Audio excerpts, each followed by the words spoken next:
Otílio Rodrigues, a deputada Érica Hilton apresentou um projeto para diminuir a quantidade de horas trabalhadas. Atualmente, os brasileiros trabalham de segunda até sábado, meio-dia, mas ela tem uma proposta aí que é para reduzir a carga de 44 horas para 36 horas. Essa proposta é justa? Qual a avaliação que você faz dessa proposta, se é que assim podemos qualificá-la?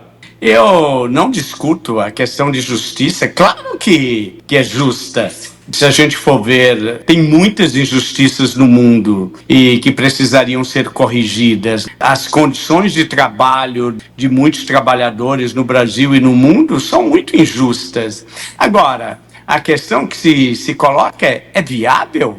Essa é a questão principal. É claro que esse movimento de redução da carga de trabalho é um movimento mundial que acontece. Se a gente voltar lá nos primórdios da Revolução Industrial, os trabalhadores sempre tiveram condições desumanas, trabalhavam 18 horas por dia, exploravam a mão de obra infantil. Isso é a humanidade, nunca foi diferente. O ser humano sempre explorou, os mais fortes exploraram os mais fracos. A questão que se coloca agora, nesse momento, é que essa proposta ela vem no bojo de um movimento mundial de redução da carga horária. Vamos lembrar que a primeira reunião, a resolução número 1 da Organização Internacional do Trabalho, é de 1919, já propunha uma jornada de trabalho de 8 horas. Se a gente também recuperar, e é sempre o que a gente busca aqui, trazer um pouco da perspectiva histórica, né? A palavra trabalho, ela tem uma origem num termo latim que significa tripalium.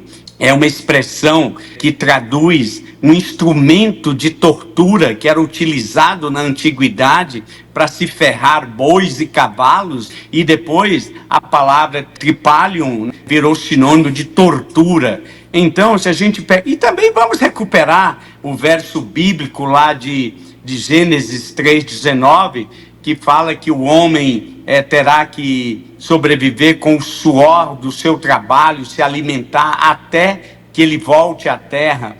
Então, o trabalho sempre foi, historicamente, visto como uma atividade que gera desprazer, tortura. Esse é um significado do trabalho. E hoje, vamos trazer agora a questão para os tempos atuais, onde eu lembro quando aí em Picos, na década de 70, eu li aquela revistinha Seleções, que se anunciava que a tecnologia reduziria o número de horas de trabalho, o homem trabalharia menos e que poderia dedicar mais tempo para usufruir o lazer, para aproveitar as belezas da arte e tudo mais. Fomos enganados. Nós vivemos hoje num mundo hipertecnológico, de inovações, de muita tecnologia. Entretanto, o ser humano está trabalhando muito mais. Agora nós estamos trabalhando 24 horas por dia. Naquela época a gente terminava o expediente às 18 horas, fechava as gavetas, ia para casa e descansava.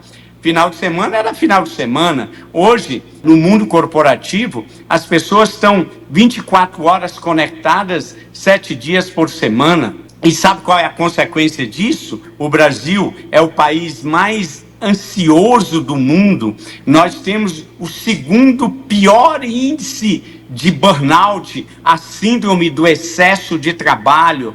89% dos brasileiros estão com algum problema de origem de sanidade mental. O remédio mais consumido no Brasil é um ansiolítico contra a ansiedade. Ou seja, o mundo do trabalho, a tecnologia, todo aquele sonho que nós tivemos, virou uma ilusão. Agora, propor reduzir a carga de trabalho, o número de horas de trabalho semanais, em termos ideais, é bem-vinda. Quem que não quer trabalhar menos? A questão é, isso é sustentável no mundo concreto, no mundo real? Se reduzir o número da carga de trabalho, a França fez isso em 1982, sabe o que aconteceu?